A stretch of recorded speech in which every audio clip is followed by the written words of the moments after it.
So one of the things I like to do when we're working is I like to check and make sure that I balance the lead vocal against the track throughout the process of doing the mix. I don't like to get to the end of the song and find out the vocalist was singing in a different range, and I should have had more or less hi-hat or more or less snare. So a good time to do it would be when you get the drums up before you start adding a lot of acoustic instruments. So in this case, it works really well for me because I've just added the piano and we've made sure that the piano is there, which is fundamentally, as I said before, what Chalet is about, is piano and vocal. So now's a good time to get down to the lead vocal, and let's listen to a little bit. We're not going to dial it in completely, but we're going to listen to a little bit of what the lead vocal sounds like with the rest of this track going on. So this is the lead vocal by itself, and you'll notice that I did a couple things here. First thing is I've used the SSL plugin because I think for R&B music, the SSL plugin works really, really well. The second thing is I've used on top of here a de-esser, also from Waves.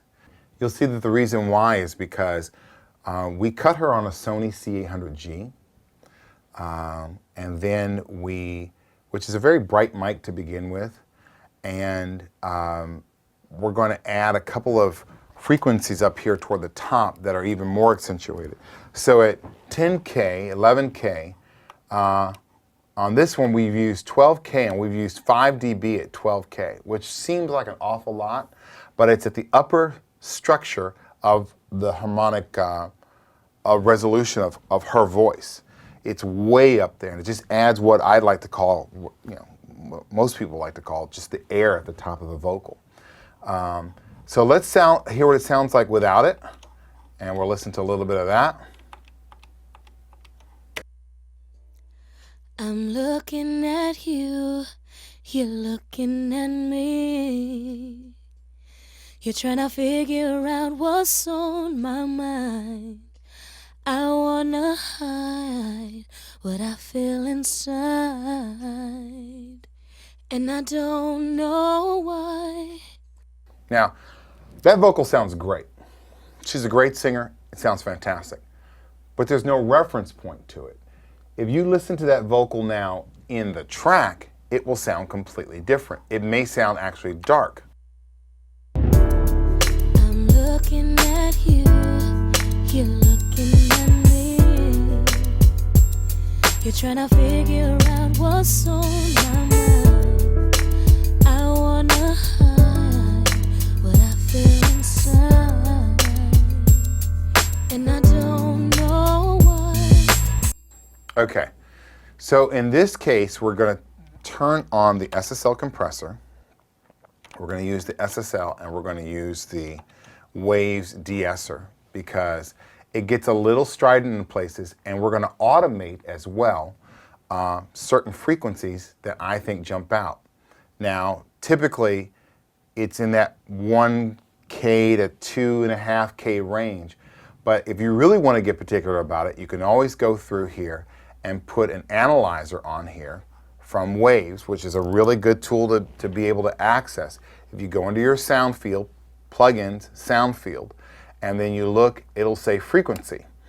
And this will show you a graphic representation of exactly what frequencies are jumping out and what frequencies aren't. I'm looking at you, you're looking at me. You're trying to figure out what's on my mind. So if you looked, when she said what's on my mind, you could see that it instantly peaked and jumped. That's why we use the de-esser, so that we can go and pull out and de-ess certain frequencies. Now, if you remember back on DVD 1, we talked about the 3 dimensions of a mix: the depth, the width, the top to bottom of a mix. So we're going to incorporate those fundamental elements of most of my mixes into this mix. We've got the same kind of feel for the reverb, setting the vocal, how far we want to set it back into the mix, and that's going to be on bus 1. I'm looking at you. Okay, so if we drown that in reverb, it's going to feel like it's way back. So once again, let's go to the parameters that we talked about earlier, which are the pre-delay. How much time there is between when you actually, the sound hits the plugin to when it actually activates and you're listening to what you're listening to. Okay, so it comes in and there's 10 milliseconds or 80 milliseconds before it actually responds, and the plugin has the output of what your sound is. In this case, we're using 80 milliseconds on the Reverb 1 plugin, and we're using 2.6 seconds of reverb time on the plugin. So let's take a listen to that, and you'll see how the vocals now instantly set back into the track. I'm looking at you, you're looking at me. You're trying to figure out what's on my mind. I wanna hide what I feel inside, and I don't know why. Okay. The second plugin that we're going to talk about is the delay. There's 180 milliseconds on the left and 280 milliseconds on the right. In this case, for this song with Shalea, I wanted to add something to the choruses that was not on the verses. And in this case, that's what we're going to do with this. We're going to add Shalea, bus 3, a medium delay, 180 milliseconds on the left, 280 milliseconds on the right. Now we're going to just hear that and see what it sounds like. We're going to take off the reverb plugin and listen to that going into the pre-chorus.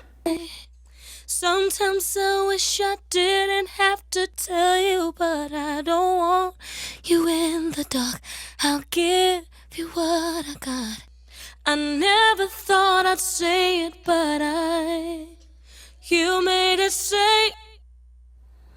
So now we've got this added dimension in the pre-chorus that we didn't have in the verses, okay? And the entire time, we've got the reverb. So we add those two together and it sounds like this. I want you in the dark. I'll give you what I got. I never thought I'd say it, but you made it safe for me to open my heart. Okay. The third element we're going to talk about is our harmonizer. And what's more important than all of this is how they work in conjunction with each other. The harmonizer is getting width to our sound. For instance, we talked about in the first DVD, we're adding a couple cents down on one side and a couple cents up on the other. And let me show you, by going too far, hopefully, what that sounds like. So right now we're using this with the harmonizer. The left side is at -5, the right side is at +4, and the left side has a delay of 10 milliseconds, the right side has a delay of 12 milliseconds. And we're at -20 on our send of bus 5 and 6.